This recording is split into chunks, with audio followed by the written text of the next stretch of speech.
లక్ష్మీనారాయణ గారు, సో మొత్తం ఈ ఆపరేషన్ సింధూర్ తర్వాత జరిగినటువంటి పరిణామాలన్నింటినీ, అలాగే అధికార ప్రతిపక్షాల మధ్య జరుగుతున్నటువంటి ఈ రగడ, ఈ పంచాయతీని మీరు ఎలా చూస్తున్నారు? చాలా ముఖ్యమైనటువంటి అంశం. భారత పార్లమెంటు లోతుగా చర్చించాల్సినటువంటి అంశం. ఉగ్రవాదుల నుంచి మన దేశానికి పెనుముప్పు వెంటాడుతున్నది. అనేక దాడులు ఇప్పటికే జరిగాయి. మోడీ గారు ప్రధానమంత్రిగా అయిన తర్వాతనే 2016లో, 19లో, మొన్న 25లో ఏప్రిల్లో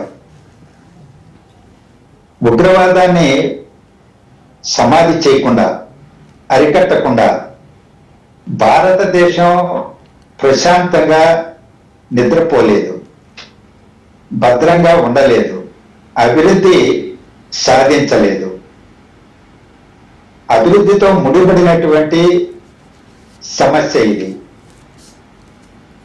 ఈ ఉగ్రవాదాన్ని వ్యతిరేకంగా పోరాటం చేసేటువంటి దశలో ప్రపంచాన్ని మొత్తం తన వెంట తీసుకురావాల్సినటువంటి బాధ్యత ఉన్నది.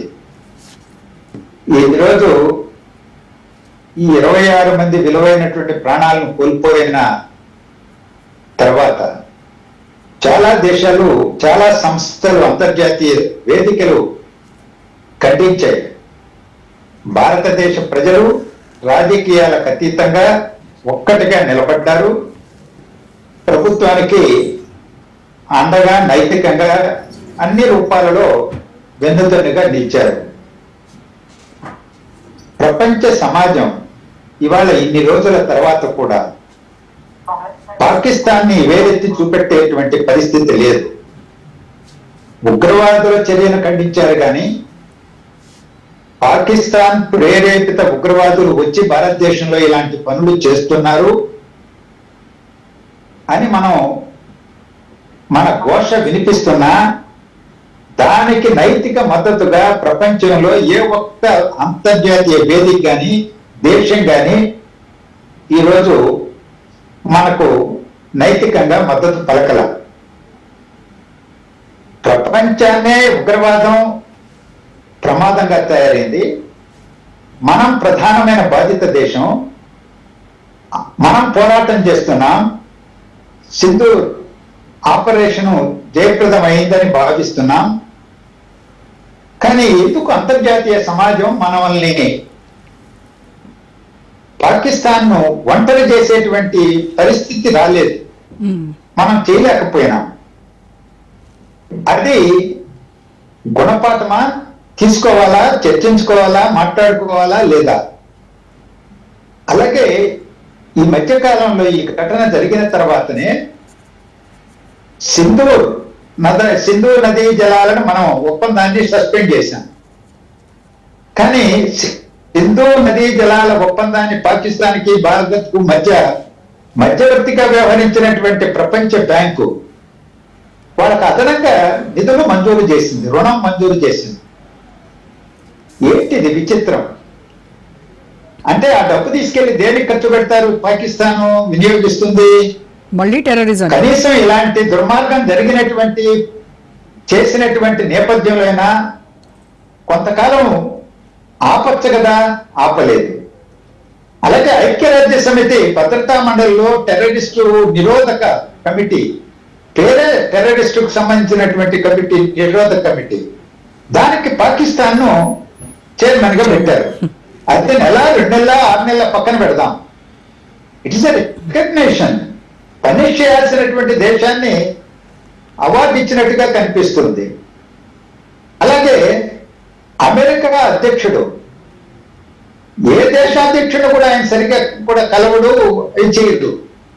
కానీ పాకిస్తాన్ మిలిటరీ అధికారిని తన ఇంటికి పిలిపించుకొని డిన్నర్ ఇచ్చి అక్రాస్ ది టేబుల్ ఆయన ముచ్చట్లు చెప్పారు. అంటే పాకిస్తాన్ ఈ నేపథ్యంలో ఎందుకు జరిగింది అంటే అమెరికాతో మొదలుకొని వివిధ దేశాలు కానీ అంతర్జాతీయ వేదికలు కానీ టెర్రరిజానికి వ్యతిరేకంగా గట్టిగా కఠినంగా వ్యవహరించాల్సిన నేపథ్యంలో ఇలాంటి వైఖరిని వాళ్ళు ప్రదర్శిస్తుంటే భారతదేశం ఒంటరిగా ఉగ్రవాదాన్ని తుదముట్టించగలదా? ఉగ్రవాదాన్ని ప్రేరేపించి శిక్షణ ఇచ్చి ఫైనాన్స్ చేసి పంపించే పాకిస్తాన్ ని కట్టడి చేయగలదా?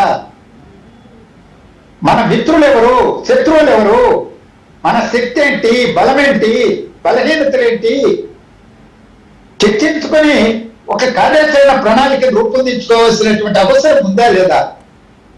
ఈ దేశంలో ఉన్న ప్రజాస్వామ్య వ్యవస్థకి, పార్లమెంట్కి, రాజకీయ పార్టీలకి ఈ ప్రశ్నలు ముందుకు వస్తున్నాయి. రెండవది, ఈ ఆపరేషన్ సింధూర్ అయిపోయిన వెంటనే మొదటిసారి ఆల్ పార్టీ మీటింగ్, రెండవసారి ఆల్ పార్టీ మీటింగ్ వెళ్ళారు, అందరూ వెళ్ళారు. ప్రధానమంత్రి గారు హాజరు కాకపోయినా అందరూ వెళ్ళారు. ఒకే మాటగా నిలిచారు. ఎవరు విమర్శలు చేయలే, ఎవరు శంకలు పెట్టలా, ప్రశ్నలు వేయలే, అనుమానాలు వ్యక్తం చేయలే, వెన్నుదన్నగా నిలిచారు. ప్రజలు నిలిచారు.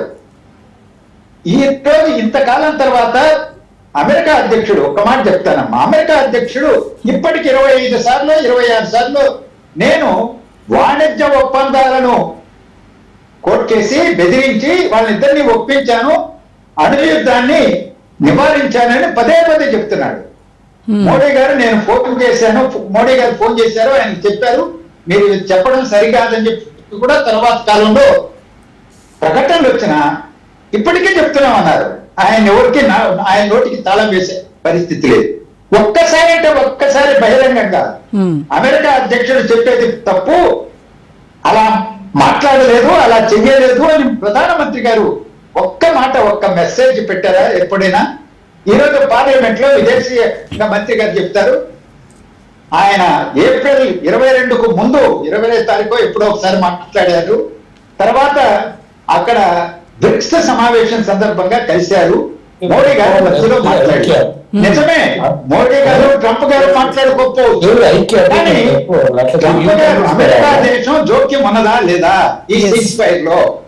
లేకపోతే ఎంత అమెరికా అధ్యక్షుడు పదే పదే చెప్తున్నారు, ఎందుకు మీరు ఖండించడం లేదు, మన బలహీనత ఏంటి అని ఈ రోజు దేశ ప్రజలు తెలుసుకోవడం అవసరం లేదా?